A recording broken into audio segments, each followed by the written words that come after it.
Alright, so there's no doubt that the act of shattering crystals needed to be fixed. I'm talking the contentious Shatterdive into a glacier nade, how easy it was to use, the range, the damage, or of course when a Titan would slide through and have the same effect. The recent patch 3.0.2 was Bungie's attempt to tone down this major issue that was ongoing basically throughout all of Christmas and into January. I'm not here to say that they did a terrible job. They nerfed it, which is good in itself, but the reason I'm making this video is to provide a little bit of clarity around how their nerf impacted that act of shattering a bunch of crystals and why I think it wasn't enough, or frankly why I think that that methodology wasn't really the optimal route that they should have taken. So this is a graphic that I made in one of my earlier stasis videos when Beyond Light first came out. The whole idea was to show that when you smashed a crystal, the regular damage was 84, but when you had fissures on, it did that same 84, but it added 42 more for a total of 126. Crystals without fissures had a range of 5 meters. After this point, they did 0. But what fissures did was not only did it give you additional damage up to that point,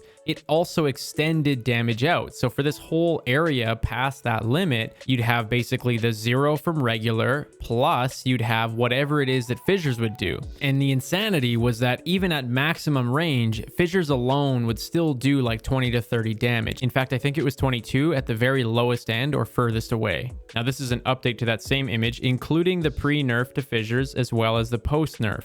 As you can see, the 126 has gone down to about 114. That white text sucks. I'm sorry, you can barely read that. 78 has gone down to 62 at 5 meters. And then the main part of the nerf actually ends up being this section right here. You see, before this was 46 plus 32 to give me that 78, right? And that meant that the fissures drop off was from 32 down to 22 over the course of those 5 meters. So it was pretty slow. But now post nerf, that same spot going down to the maximum range, which is at 9 meters instead of 10, goes all the way down to 4. So you can see it's kind of like a lot sharper of a linear curve. Now I'm going to show you those graphs because it's going to play a crucial role in why I think there was a better way to do this. But before I jump into that, I just wanted to mention that if you're looking for people to play with and practice with, the Discord is growing very fast. We just broke 1,600 members and we're growing at about 100 to 200 people a week. And it's really awesome because we started our community scrims 3 weeks ago. There's a rule set and a dedicated time slot where the mods and myself will facilitate a time for people to practice in a safe environment. We have a no toxicity rule and we take it very seriously. So if this is something that interests you, it's for all 3 platforms and I'd love to chat with you in there. But I won't hold you any longer. Let's get back into the video. For the visual folks, I decided to take the fissures damage only and plot them. Pre-nerf, you could see that at maximum damage, it was adding about 42 here, okay? And then as you stepped further and further away in this direction, all the way up to, it's actually 10 meters, but I've marked 9 on the graph because I suck, it would experience damage drop-off, just like I talked about, right? This is the rate that it would experience it. So the way they nerfed this is, first off, they just dropped the base down. They said, instead of being able to do up to 42 damage when you're as close as possible, let's make the maximum 30 damage from fissures. So that's the boost. And then from there, it follows the same logic where it drops off as you get further and further away from the crystal. But the good decision on their part was they actually decided to make this slope a lot steeper. In fact, it's roughly 30% steeper. From the perspective of nerfing fissures, it seems really good because you want the damage fall off to be fast because you want it to be less OP. The reason why sometimes people don't like things that have really fast damage fall off is because you could be at 2 meters and get absolutely demolished. And then all of a sudden at 4 meters, it barely does any damage because it's a steeper slope. And so it becomes hard for people to kind of learn and gauge how to play around it, whether you're the attacker or the victim. All in all, I'd still say this was a good decision. Now we're going to get into why I think that they should have used a different route. First off, it's really important to understand again that the way the damage works is you have your base damage. That's just regardless of fissures being on or off. When I shatter a crystal, I'm going to do the blue bar's worth of damage to my opponents. At 0 meters, I'm going to do 84 damage. At 2 meters, I'm going to do, well, I don't remember it, but it's like 70 damage. What fissures did is it added the green bar to it, which is why that boost was so insane because it would go from 84 all the way up to 126. Then after that roughly 5 to 6 meter area, base would go to 0 and then you'd have fissures damage only. So this is the way you need to think of it going forward. Now let me show you what their post-nerf numbers look like. Here they are. I've got the same bars for comparison, regular blue base bar regardless of the fragment, the green fissures pre-nerf, and then the red is fissures post-nerf. So it's still adding a considerable amount of damage, but a little bit less than before. But the issue isn't even the fact that they didn't bring this down enough. I'll admit, when you look at fissures alone, it actually looks like it's a pretty good amount, like it got cut in half, right? But when you don't look at it like that and you realize that this small amount right here relative to an entire bar isn't really that much. What is that, like 1/7? It's not really that big of a deal. Looking at this whole area, I'd actually say they did pretty good. And that's because when you're out of range, there's 0 base damage. So Fissure's second half ability, which is the extended range, all of a sudden becomes useless. Like these are doing nothing. Look, this guy right here is doing 4 damage. This one is like 6, I think. But the problem isn't when you're this far away. The problem was that when you were within a certain range, how insanely crippling it was, like one-shotting a super. And this little percentage right here is not enough. In my opinion, the problem was never the amount of damage or extended range that Fissures gave you. It was the amount of crystals. When you throw an ice wall down, it lands 5 crystals. So if I have a person standing right here, and let's just say this is, I don't know, 4 meters away, and then each one of these crystals has a range of, say, 5 meters on either side without fissures, and then with fissures, it becomes even further out. Apparently, I'm able to draw with chalk on wood. That's sweet.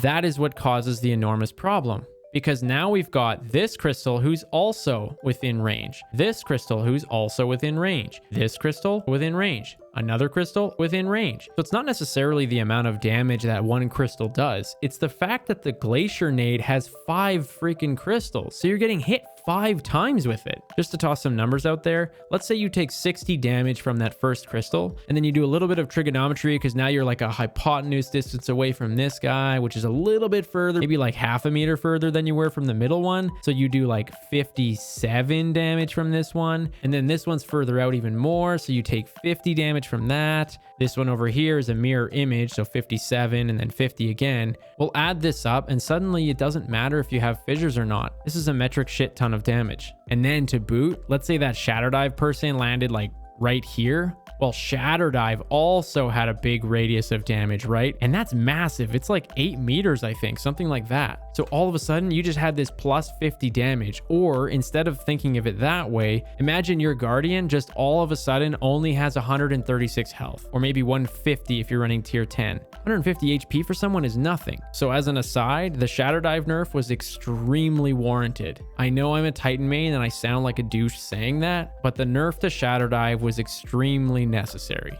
Now, when we were doing some testing, we did learn that if you line up a bunch of crystals like this, say you line someone up right here, and then I shoot this crystal, I thought, well, yeah, this is within range, so it should do some damage, but it actually did 0, and that was really interesting. I shoot this one, that's closer, definitely within range, still did 0. And what I learned is that these crystals in front actually take some of the damage off from when you break these. Eventually, when you get close enough, say when I break this one, you're within the required amount of range to do a lot of damage, and some of it does get blocked by this guy and this guy. So if I shot this one, it would only do like 18 damage when it was supposed to do like 65 within that measured distance. But again, that's where it gets really tough because inconsistencies exist. What if this person was standing right here? You know, not even in the middle, just from right here. These now all have access to this person because they're all within range. And you're right back at square one where you're getting hit with 5 amounts of damage. So all in all, if I was the one to do the nerf, I feel like they should have actually changed the glacier nade to maybe be like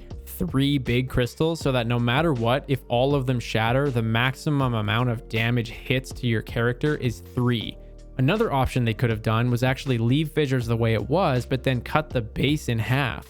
Right? Like imagine if the base all of a sudden only did like this much, or maybe even less. I don't know. You'd obviously have to just play test this, but suddenly the pre-nerf fissures would just kind of get you up to like here. And just by doing that, it would make fissures more worth it because it's adding a much higher percentage of damage versus that lower base. So maybe another option was to actually leave it as 5. But instead, remember that slope of damage fall off? Like it used to look like this for fissures, and then they changed it so it's a little bit steeper, right? Which is a good change in my opinion. What if they just made it crazy steep?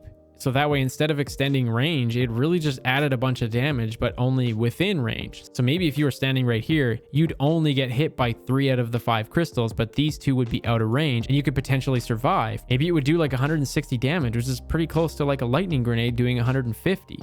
Another option could have been just to change the whole ice wall. Just make it one piece. Leave the damage high at like, what was it, 126? maybe even buff the range so it's more comparable to other grenades, but all you can do with it is smash it one time. So you could still use it for like blocking off a large amount of area. You could still use it with Shatterdive, but you could never just one hit somebody with it. Oh, and PS, for those wondering, we did check Shatterdive. This is my wonderful drawing. I'm not making a beautiful picture. I'm just going to hammer this out right now. If you Shatterdive right here, in the past, I think it was like 8 meters and it would do 50 damage no matter what. The enemy could be standing right on the edge and it would just do maximum damage. But here are the new damage numbers. So up close, you're definitely going to still do that 50. In fact, sometimes it does like 51, which is weird. Within 2 meters, it'll do that full amount of damage. Actually, I'm lying. Within 3 meters, it does the 50. When you're at 4 meters, it drops off pretty quick, but that's still pretty strong. Because remember, when you're sitting within 4 or 5 meters of those crystals, imagine your health being 37 lower. Now look at me, I'm running out of room. At 5 meters, it did 25 damage. At 6 meters, it did 16. At 7 meters, it did 8 damage. And then at 8 meters, it only did 6.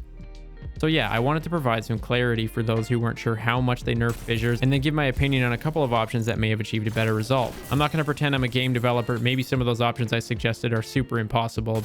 If you enjoyed this video or found it helpful and you want to see more, be sure to subscribe and even turn on that bell notification. I've been learning from other content creators that YouTube doesn't actually put every video in your sub inbox. Like, I can be subbed to a channel and some of their videos will literally never show up in my feed. The only way to fix that is by hitting the bell and then turning off the notifications within your phone if you find that a bit annoying. Either way, let me know in the comments, drop a like or a dislike if you want to give me some feedback or ideas on future videos. To cap things off, if you're interested in watching another video, what's on screen right now is actually from one of my recent ones where I show a lot of the best tools and websites in Destiny. That's the thumbnail in the top right hand corner, and the bottom corner is what YouTube thinks you'd enjoy. Take care.